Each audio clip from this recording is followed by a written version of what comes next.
Hello and नमस्ते everyone, म समीर तामाङ र तपाईलाई स्वागत छ हाम्रो समीर अफिसियल युट्युब च्यानलमा। आजको यस भिडियोमा चाहिँ म तपाईहरुलाई सिम रोमिङ के हो, सिम रोमिङ कसरी गर्न सकिन्छ, सिम रोमिङले गर्दा चाहिँ के फाइदा हुन्छ र सिम रोमिङ गर्न के जरुरी नै छ र जस्ता विभिन्न जिज्ञासाको क्वेशनहरु आजको म यस भिडियोमा मार्फत बताउने छु। सर्वप्रथम सिम रोमिङ भनेको चाहिँ के हो त? सिम रोमिङ भनेको जस्तै तपाईले एनटीसी एनसेलको सिम चाहिँ तपाईले नेपालमा किन्नुभयो, त्यहाँनिर एनटीसी एनसेलको टावर चाहिँ छ, तर यहाँ विदेशमा चाहिँ एनटीसी एनसेलको टावर हुँदैन। सो त्यसको लागि चाहिँ ग्लोबल कनेक्ट गरिएको हुन्छ।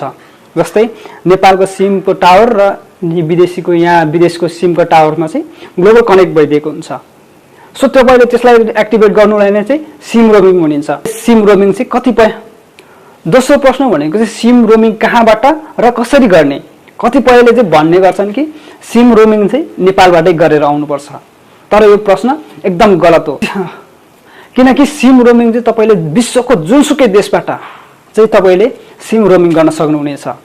त्यसको लागि तपाईले आफ्नो मोबाइलको सेटिङबाट पनि गर्न सक्नुहुनेछ भने तपाईले नेपाल टेलिकमलाई फोन गरेर पनि गर्न सक्नुहुन्छ, अथवा तपाई आफै म्यानुअली डायल प्याडमा गएर चाहिँ सिम रोमिङ पनि।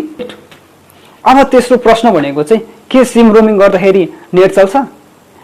तपाईहरुले धेरै मनमा जिज्ञासा लागेको हुन सक्छ। सिम रोमिङ गर्ने बित्तिकै तपाईको नेट चल्ने भन्ने चाहिँ होइन।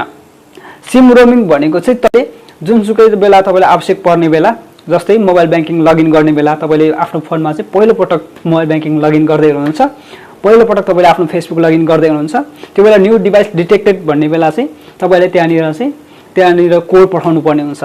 सो त्यो कोड पठाउनको लागि चाहिँ सिम रोमिङ गरिएको हो, तपाईलाई नेट चलाउनको लागि भने चाहिँ होइन। चौथो प्रश्न भनेको चाहिँ के सिम रोमिङ गर्दाखेरि के फाइदा हुन्छ त? फाइदा त अवश्य मैले बताइसकेको छु तपाईहरुलाई। तपाईले आफ्नो डिभाइसमा चाहिँ विभिन्न सोशल मिडियाहरुलाई चाहिँ लगइन गर्न सक्नुहुनेछ। तपाईले आफ्नो मोबाइल ब्याङ्किङहरुलाई चाहिँ एसएमएस को थ्रु लगइन गर्न सक्नुहुनेछ।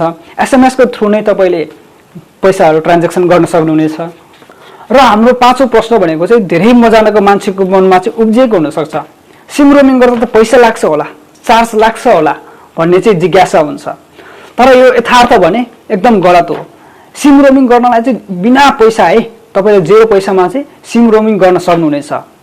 तपाईले नेपाल टेलिकमलाई मेरो सिम रोमिङ गरिदिनु भन्न पनि सक्नुहुनेछ, तपाईले आफैले म्यानुअली पनि। र हाम्रो पाँचौं प्रश्न भनेको सिम रोमिङ गरेपछि एसएमएस को चार्ज चाहिँ कति लाग्छ? तपाईले पक्कै पनि नेपालमा सिम रोमिङ गर्नु भएको छ, अथवा तपाईले त्यो बेला चाहिँ नेपालमा जरुरत पर्दैन, त्यो बेला चाहिँ तपाईले आफ्नो मोबाइलमा भएको 1-2 रुपैयाँले पनि तपाईले मेसेज पठाउन चाहिँ सक्नुहुन्छ। तर मलेसियामा भने चाहिँ अहिले 78 रुपैयाँ पर मेसेज परेको छ। पर मेसेज भन्नाले एउटा मेसेजको तपाईले 78 रुपैयाँ कार्ड चार्ज काटिदिन्छ यहाँ चाहिँ। सो तपाईले यो चाहिँ हरेक देशबिच नै अलग अलग हुन सक्छ भने अहिले चाहिँ हाल फिलहाल चाहिँ मलेसियामा एउटा मेसेजको चाहिँ 78 रुपैयाँ परिएको छ। मैले त सिम रोमिङ गरिसके। अब मेरो अन्तिम प्रश्न तपाईहरुलाई, के तपाईले अहिलेसम्म सिम रोमिङ गर्नु भएको छ?